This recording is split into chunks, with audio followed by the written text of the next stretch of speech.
Hello दोस्तों, welcome to my YouTube channel Babita Singh motivation. आज मैं आपको एक ऐसी कहानी सुनाने वाली हूँ जो आपको बताएगी कि आपकी वो कौन सी बुरी आदत है जो आपको लाइफ में कभी भी सक्सेसफुल नहीं होने देती। एक राजा को उपहार में किसी ने बाज के 2 बच्चे भेंट किए। वो बड़ी ही अच्छी नस्ल के थे और राजा ने कभी भी इससे पहले इतने शानदार बाज नहीं देखे थे। राजा ने उनकी देखभाल के लिए एक अनुभवी आदमी को नियुक्त कर दिया। कुछ समय पश्चात राजा ने देखा कि दोनों बाज काफी बड़े हो चुके थे और अब वो पहले से भी शानदार लग रहे थे। तब राजा ने बाजों की देखभाल कर रहे आदमी से कहा, मैं इनकी उड़ान देखना चाहता हूँ, तुम इन्हें उड़ने का इशारा करो। आदमी ने ऐसा ही किया।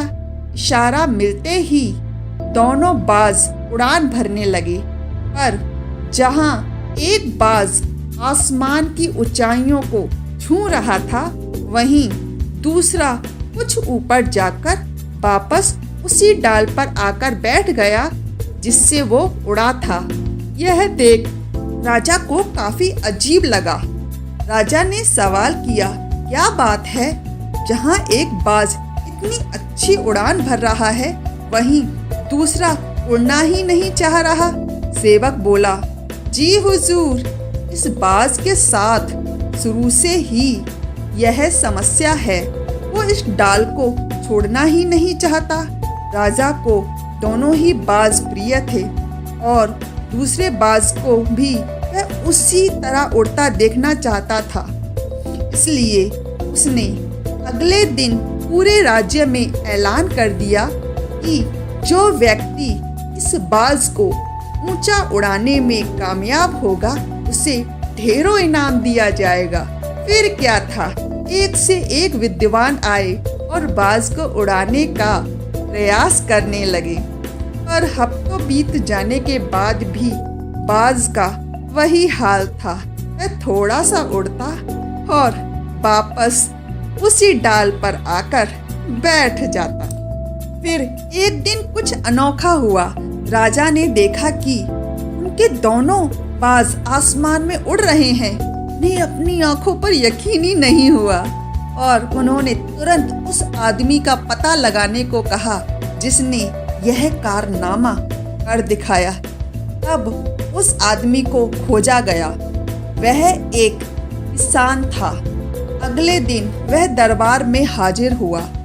उसे इनाम में स्वर्ण मुद्राएं भेंट करने के बाद राजा ने कहा, मैं तुमसे बहुत प्रसन्न हूँ, बस तुम्हें मुझे यह बताना होगा कि जो काम बड़े बड़े विद्वान नहीं कर पाए वो तुमने कैसे कर दिखाया, उस बाज को उड़ाकर कैसे दिखाया। मालिक, मैं तो एक साधारण सा किसान हूँ, मैं ज्ञान की बातें नहीं जानता। मैं तो बस उस डाली को काट दिया जिस पर बैठने का आदी ये हो चुका था, और जब वो डाल ही नहीं रही तो वह भी अपने साथी के साथ ऊपर उड़ने लगा। हम सभी ऊंची उड़ान भरने के लिए ही बने हैं, लेकिन कई बार जो हम कर रहे होते हैं उसके इतने आदी हो जाते हैं कि अपनी उड़ान भरने की क्षमता को भूल जाते हैं।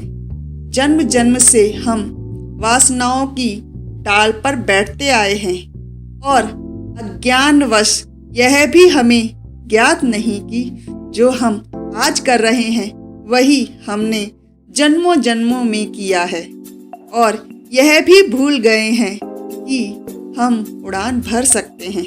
अतृप्त वासनाओं की डाल पर बैठे बैठे हमें विस्मित हो गया है कि ध्यान रूपी पंख भी हैं हमारे पास, जिससे हम उड़ान भर सकते हैं। पदार्थ से परमात्मा तक की, जमीन से आसमां तक की उड़ान।